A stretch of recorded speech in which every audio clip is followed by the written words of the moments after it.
নমস্কার, আমি মহাদেব দাস। বিহার শিক্ষক পরীক্ষাতে সংস্কৃত বিষয়ের 9-10 ক্লাস এবং 11-12 যেটা টিজিটি আর পিজিটিতে সংস্কৃত বিষয়ে কি কি বই পড়তে হবে বা কি কি বিষয়ের উপরে খুব জোর দেওয়া উচিত বলে মনে করি, সেই বিষয়গুলো নিয়ে আজ বিস্তারিত আলোচনা করব। সর্বপ্রথম আমি কিছু বলবো, কিছু বইয়ের নাম বলবো, আবার কিছু বই দেখাচ্ছি যেই বইগুলো আপনাদের খুব গুরুত্বপূর্ণ হয়ে উঠবে বিপিএসসি টিআরই 4 এর জন্য, একটা চাকরি পাওয়ার জন্য। বাংলায় রচিত বা বাংলায় প্রকাশিত কিছু বই আমি দেখাচ্ছি। বইটা রয়েছে পানির নিয়ম, খুব গুরুত্বপূর্ণ বই, খুব ভালো বই, বাংলায় রচিত, বাংলায় লেখা, ভালো বই। আরেকটা বই দেখাচ্ছি যে বইটা সবার কাছে রয়েছে, পশ্চিমবঙ্গ এসএসসি অর্থাৎ স্কুল সার্ভিস কমিশনের জন্য উপযুক্ত একটা বই, যা এই পরীক্ষায় বিহার পাবলিক সার্ভিস কমিশনের টিআরই 4-তেও খুব গুরুত্বপূর্ণ কাজে লাগবে। সেটা হলো এই বইটা, অত্যন্ত কাজে, সবার কাছে আছে বলে মনে হয়, খুব গুরুত্ব সহকারে বইটা পড়া উচিত বলে আমি মনে করি। এছাড়া আমি কিছু গুরুত্বপূর্ণ বিষয় বলবো, যে ব্যাকরণ বিষয়টাকে খুব ভালোভাবে পড়া উচিত। যেমন সংজ্ঞা, পরিভাষা এবং বাক্য রচনা, বঙ্গানুবাদ যেটা বাংলায় থাকবে না, সেখানে হিন্দি থেকে সংস্কৃত করতে হবে, সেই বিষয়গুলো গুরুত্ব সহকারে দেখা উচিত। এবং এবং অনুবাদ করতে গিয়ে কিছু বিষয় জানা উচিত, যেমন ধাতুরূপ এবং শব্দরূপ খুব ভালোভাবে জানা উচিত। এবং পরীক্ষাতেও অনেক সময় ধাতুরূপের রূপগুলো দিচ্ছে এবং শব্দরূপের অনেক রূপ দিচ্ছে, যা অত্যন্ত গুরুত্ব হয়ে যায় পরীক্ষার চাকরি পাওয়ার ক্ষেত্রে। অনেকে ব্যাকরণের কাব্য খুব ভালো পারে কিন্তু ব্যাকরণ বিষয়ে খুব গুরুত্ব দেয় না, আবার অনেকে ব্যাকরণ খুব ভালো পারে কিন্তু কাব্য বিষয়ে অনেক গুরুত্ব দেয় না। তাদেরকে আমি বলবো যে ব্যাকরণ তো পড়তেই হবে অত্যন্ত গুরুত্ব সহকারে, এবং কাব্যকে অত্যন্ত গুরুত্ব সহকারে দেখা উচিত।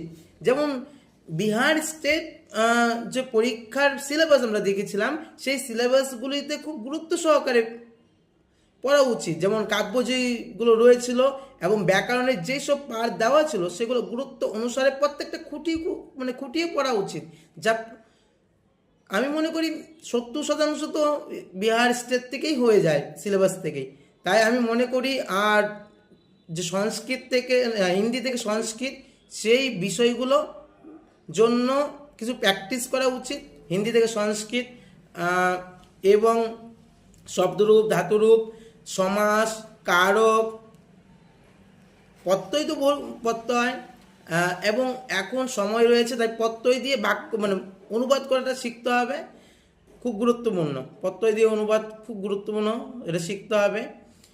শব্দরূপের কিছু কিছু জায়গা শিখতে হবে, কিছু অনুবাদ করার জন্য কিছু কিছু নিয়মাবলী, খুব গুরুত্বপূর্ণ নিয়মাবলী রয়েছে, সেগুলো দেখা উচিত বলে আমি মনে করি।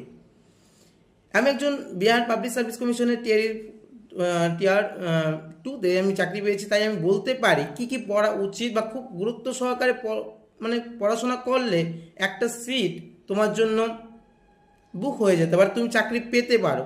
কারণ এবছর আগামী বছরের তুলনা বা টিআরই 2 এর তুলনা টিআরই 4-এ বহুত অনেক কিছু অনেক কম্পিটিশন রয়েছে। কারণ পশ্চিমবঙ্গে তথা ইউপিতেও ভ্যাকান্সি টিচার ভ্যাকান্সি খুব কম, তাই সবাই সুবর্ণ সুযোগের মতো এটাকে পাখির চোখের মতো, পাখির চোখ করার মতো তাক করে রয়েছে। তাই আমি বলবো, যারা পশ্চিমবঙ্গে থেকে রয়েছেন তাদেরকে আবারও বলছি, সংস্কৃত বিষয়ে ব্যাকরণের সঙ্গে সঙ্গে কাব্যকে অত্যন্ত গুরুত্ব সহকারে পড়ুন। ব্যাকরণের প্রত্যেকটা জিনিস খুঁটিয়ে পড়ার চেষ্টা করুন। যেটা বলে হিন্দি থেকে সংস্কৃতে করার চেষ্টা করুন। সমাস, কারককে গুরুত্ব দিয়ে পড়ুন। আর যে ছোট ছোট, যেমন একটা কারক ব্যাকরণ বই, যেমন সিদ্ধান্ত কৌমুদী তথা লঘু সিদ্ধান্ত কৌমুদী, প্রত্যেকটা যে রয়েছে সিদ্ধান্ত তথা সব প্রত্যেকটা লাইন খুঁটিয়ে পড়ার চেষ্টা করুন। তাহলে আমি মনে করি কিছুটা অনেকটাই হয়ে যাবে। আর বাকিটা যেমন জেনারেল পেপারে কি পড়বেন অত্যন্ত গুরুত্ব, চাকরি পাওয়ার ক্ষেত্রে আমি মনে করি যে জেনারেল পেপার রয়েছে সেখানে অত্যন্ত গুরুত্ব। যেমন আপনাকে পড়তে গেলে যেমন যেমন আপনাকে রসায়ন তথা কেমিস্ট্রি, ফিজিক্স, ম্যাথ, ইতিহাস, ভূগোল, জিকে, জিএস প্রত্যেকটা বিষয়কে ভালো করে পড়তে হবে। কারণ অনেক সময় হতে পারে হিন্দি আপনি কোশ্চেনের উত্তর জানেন কিন্তু হিন্দিতে বা ইংলিশে আপনি সে কোশ্চেনটাই বুঝতে পারেননি, তাই আপনাকে বলবো আপনি হিন্দিটা চেষ্টা করুন, তাহলে অনেক প্রবলেম হবে না। চাকরি পাওয়ার পরেও অনেক প্রবলেম হতে হয় হিন্দি ভালোভাবে না জানলে। তাই আমি মনে করি যে হিন্দিতে একটু পড়ুন। আর বিহারের কিছু মানে যেগুলো বিহার রাজ্যে পড়ানো হয়, বিহার রাজ্যের স্কুলে সেই বইগুলো মানে ব্যবস্থা করুন পড়া নিয়ে আসার জন্য। সেই বই থেকে হুবহু কমন কোশ্চেন চলে আসে, তাই এক্সট্রা কোনো বই পড়তে হবে না। আমি মনে করি বিহারের রাজ্যের স্কুলের বইগুলোকে আপনি নিয়ে আসুন আর এখনই শুরু করে দেন। দুর্গাপূজার আগে আপনারও চাকরি, আপনাদেরও ঘরে বা আপনারও চাকরি হোক, শুভকামনা রইল আমার পক্ষ থেকে। নমস্কার।